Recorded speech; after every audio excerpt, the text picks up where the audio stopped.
Olivier, je sais que la question vous est posée régulièrement, mais est-ce que vous pensez que le match de dimanche peut être aussi crucial pour votre avenir d'entraîneur girondin?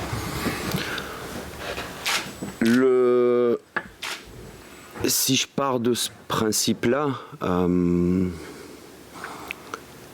ça voudrait dire que j'ai une attitude ou un mode de réflexion, je dirais égoïste. Et en ce moment, dans la situation actuelle, je pense que les cas des uns et des autres, que ce soit les joueurs, le staff, le président, passent après l'intérêt général. On a vu un Wabi Kazri assez remonté, en colère contre la situation, contre les critiques et tout ça. Est-ce que vous sentez que votre groupe réagit maintenant que vous êtes proche des dernières places? Est-ce que vous sentez une prise de conscience? Je pense que de dire on sent une prise de conscience, ça voudrait dire qu'on n'avait pas conscience avant. Je pense que tout le monde en avait conscience déjà avant. Après, ce sont les réactions qu'on attend toujours. Mais là, il n'y a pas forcément eu de prise de conscience, puisque là, je pense que les joueurs sont plutôt réalistes sur la situation actuelle.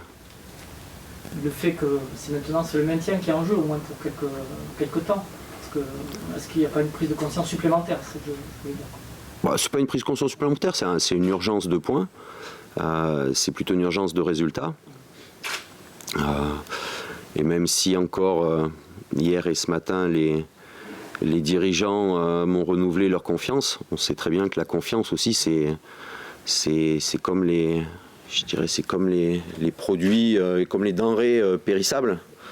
Il y a toujours une date limite. Je pense que oui, forcément, si à la trêve les résultats ne sont pas meilleurs, il y aura forcément des décisions qui seront prises et ça sera forcément logique. Bien sûr.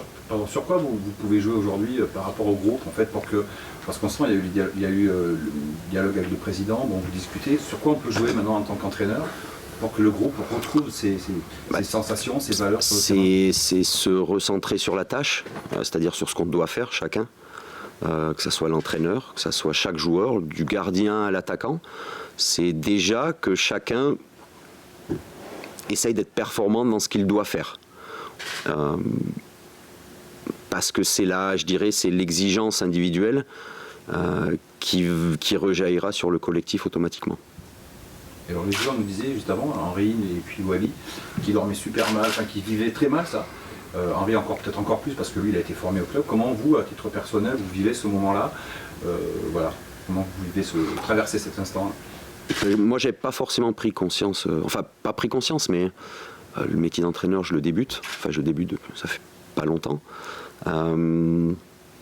Mais je dirais que voilà, les nuits réduites, pour moi c'est depuis que j'ai franchi le cap et que je suis passé entraîneur que les nuits sont réduites. C'est pas actuellement plus qu'il y a 6 mois ou il y a 1 an, parce que même quand ça marche, on est toujours en train d'essayer de chercher ce qu'on peut améliorer, ce qu'il faut absolument garder. Et voilà, c'est beaucoup de travail, beaucoup de pas forcément, c'est surtout beaucoup de pensée sans arrêt, toujours réfléchir, toujours penser, toujours faire mieux, essayer de faire mieux.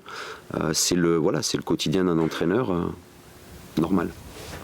Est-ce que la difficulté justement, c'est dans le manque de points, c'est que les joueurs soient assez relâchés malgré tout, pour tenter des choses, pour frapper au but? On voit certaines attitudes, des fois on sent les joueurs un peu crispés, ce qui se comprend. Comment trouver l'équilibre en fait?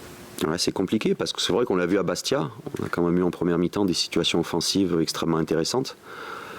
Et voilà, un pied qui tremble un peu, un pied qui glisse un peu, et c'est un match qui bascule dans l'autre sens. Au niveau d'effectifs, Clément, Jussier, Clément Chantôme, Jussier. Non, Clément out pour plusieurs semaines. Jussier aussi. Qu'est-ce qu'il a, Clément? Le ligament latéral interne. Ouais. Distendu ou ouais. Rompu? Non, pas rompu. Mais ça sera au moins 6 semaines. Ouais.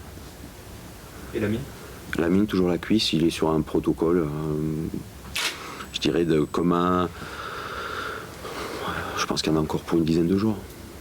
Une grosse semaine, 10 jours. Et Pablo? Pablo avait l'air d'aller mieux ce matin.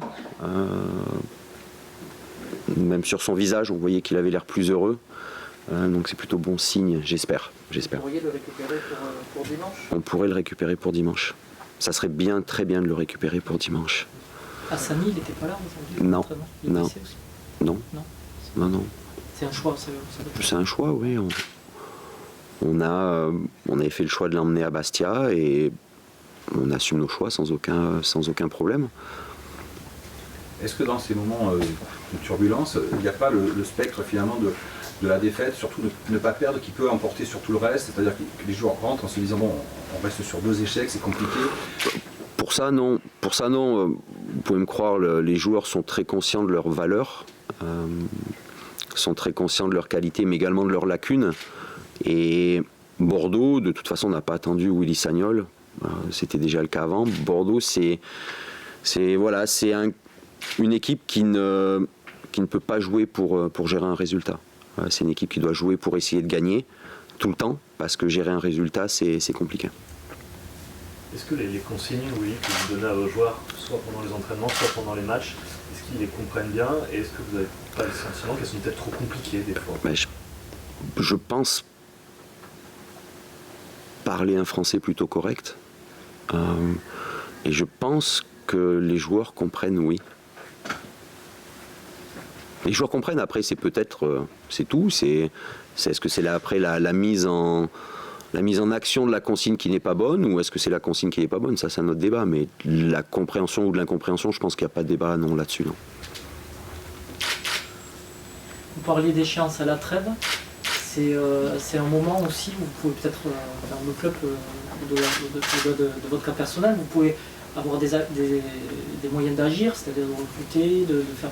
C'est l'échéance là que vous êtes fixé avec le club, c'est ça? Pour essayer de changer quelque chose? Je dirais que si on...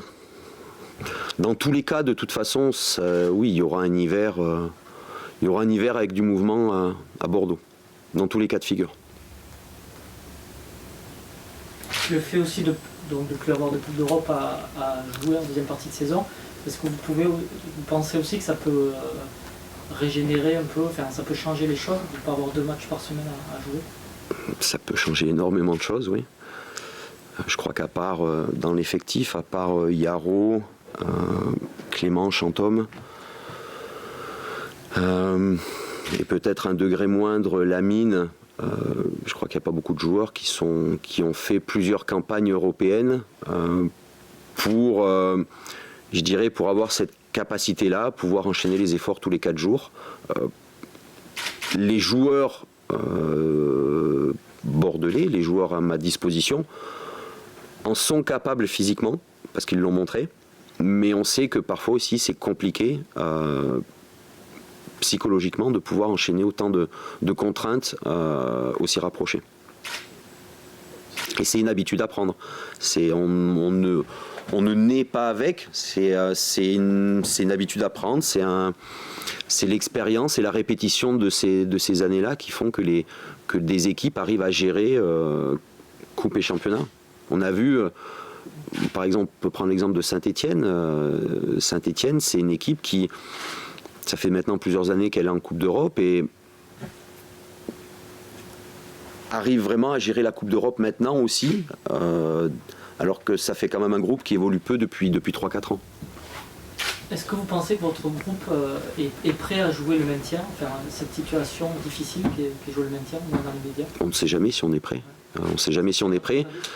Et oui, c'est notre état d'esprit, mais la seule façon pour éviter de se poser cette question-là, c'est de prendre des points rapidement. Question un peu hors Girondin, oui, il y a un sondage, ELAB, il me semble, qui révèle que 82% des Français sont contre un retour de Karim Benzema en équipe de France. Vous comprenez-vous ce désamour visiblement des Français envers Karim? Je peux pas parler parce que je suis partie prenante, donc j'ai joué avec lui. Donc je vais avoir du mal à m'exprimer sans que ça soit encore, je dirais, interprété dans un sens ou dans un autre. Je vais essayer d'être le plus général possible en disant que je peux comprendre que je peux comprendre. Mais je connais Karim aussi. Et malheureusement, ce qui se passe actuellement, ce qui se dit, ce que les gens disent sur lui, il y a beaucoup de choses. Moi, pour bien le connaître, c'est pas forcément la vérité. C'est quand même un personnage différent. Donc, mais je comprends quelqu'un qui ne connaît pas Karim et qui surtout qui se laisse porter par je dirais tout ce qui peut être relayé au quotidien. On sait aussi le travail de la, je dirais de la, le travail du groupe, la notion de groupe. Quand beaucoup de gens pensent une chose, eh ben, ça peut finir de convaincre certaines personnes qui pouvaient être réticentes au départ, et c'est dommage. C'est dommage, en tout cas, la seule chose que je peux dire, c'est dommageable pour le foot français, tout simplement. Oui, au-delà de l'opération récupération de points, si je puis dire, est-ce qu'on peut aussi penser que le groupe peut se focaliser sur les coupes nationales c'est pas un débat pour l'instant. Quel objectif? Peut-être d'être européen, si c'est celui-là. On n'en a jamais parlé cette année, de cet objectif-là. Non, c'est pour l'instant les coupes nationales. On verra quand ça arrivera avec la réception de Monaco dans une quinzaine de jours, 10 jours, 12 jours, 15 jours. Mais pour l'instant, on va se concentrer sur le championnat. C'est l'urgence absolue, oui. Enfin, l'urgence absolue, c'est le quotidien d'un club. Et d'avoir un club qui gagne une Coupe de France mais qui descend des deux dans la même année, ça fait tâche. Et finalement, la victoire en Coupe de France, personne ne s'en rappellera. Donc